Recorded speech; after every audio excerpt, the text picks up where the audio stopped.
श्री राधा रमन लाल की जय हो। आई बिलीव आप सब ज़बरदस्त होंगे, अद्भुत होंगे, आनंदमय होंगे। मेरे प्राणधन राधा रमन लाल जी के चरणों में प्रणाम करके हम लोग लाए हैं गीता में से कुछ विशेष फूल आपके लिए। सबसे पहला गीता का हमारे लिए सार है a art of selfless action, जिसको हम कर्म योग कहते हैं। ये पूरी दुनिया कर्म योग के विषय में बात कर रही है और कर्म योग को लेकर आदमी की अपनी अपनी परिभाषा है। Going to the office on time, everything, या जस्ट हम अपने प्रोफेशनल लाइफ में डेडिकेटेड रहें, उसी को हम कर्म योग की श्रेणी में लाते हैं। आई वुड से ये सब डिसिप्लिन्ड फॉर्मेट है, पर कर्म योग का अर्थ यही होता है कि सीधी सीधी बात सोचना, अपने कर्म के प्रति डेडिकेटेड रहना। रिजल्ट्स उस कर्म का इफ़ेक्ट है, पर रिजल्ट केवल कर्म का डायरेक्ट इफ़ेक्ट नहीं है। हमारा जो कंक्लूजन है वो डायरेक्ट कर्म का इफ़ेक्ट नहीं है, बल्कि कंक्लूजन में कर्म के साथ डेस्टिनी, फिर आसपास के लोग, बहुत सारी चीज़ें निर्भर करती हैं। कहने का मतलब, अगर आप बहुत अच्छे से गाड़ी चला रहे हैं, पर अगर सामने वाला व्यक्ति गाड़ी अच्छे से नहीं चला रहा, वो नशे में है, तो भी दुर्घटना हो सकती है। तो सामने वाले का कर्म आपके ऊपर प्रभावित पड़ गया। तो result is a different thing. Action, कर्मयोग की सीधी सीधी परिभाषा है कि हम जो कर रहे हैं वो अपने बेस्ट पर करें, ज़बरदस्त करें, अद्भुत करें। एक घटना मुझे याद आती है, दुनिया में बहुत बड़ा एक साइंटिस्ट हुआ, उसके जीवन की।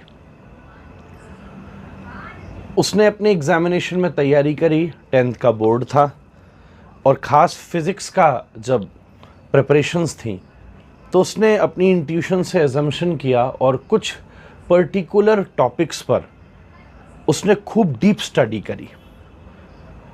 अगले दिन उसका एग्ज़ाम था, रिवाइज करते समय भी वो सबको देखता गया, पर उन टॉपिक्स पर उसने मेजर कंसंट्रेशन किया। आश्चर्य की बात ये थी कि अगले दिन जब एग्जामिनेशन हुआ तब उन टॉपिक्स में से कोई भी क्वेश्चन नहीं आया। दो उसने पास तो कर लिया, पर he could have been the topper, but वो उतना अचीव नहीं कर पाया। समय निकल गया, आगे चला। अब आश्चर्य की बात ये थी कि पास होने के बाद उसने हायर एजुकेशन की, बाद में उसकी जब कंपनी में जॉब लगी, तो जिन टॉपिक्स पर उसने सबसे ज़्यादा कंसंट्रेशन किया था, उसी टॉपिक से रिलेटेड उसका प्रोफेशन जुड़ गया। कहने का मतलब, उस टाइम के रिजल्ट में तो वो उतना अचीव नहीं कर पाया, पर उस समय की प्रिपरेशन ने उसको आगे इतनी ऊंचाई तक ले जाने का अवसर प्रदान किया। मैं खुद आपकी अपने जीवन की घटना आपके सामने ये रख सकता हूँ।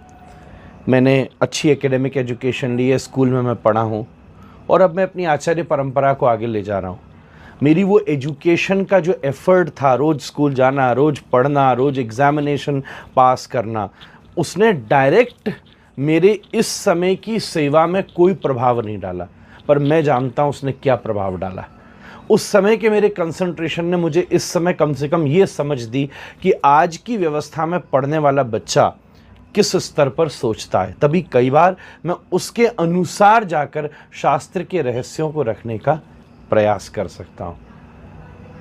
Achieving great is not the success, performing your best should be the definition of success, and this is what the art of selfless action। सबसे पहला सूत्र गीता का याद रखिएगा, जो करिए ज़बरदस्त करिए, आगे भगवान अपने हाथ में कभी न कभी उसका फल देंगे। आज नहीं तो कल, कल नहीं तो परसों, अगले साल या अगले जन्म में, पर ज़बरदस्त करके खुश हो जाइए। आगे देखेंगे क्या होता है। राधे राधे।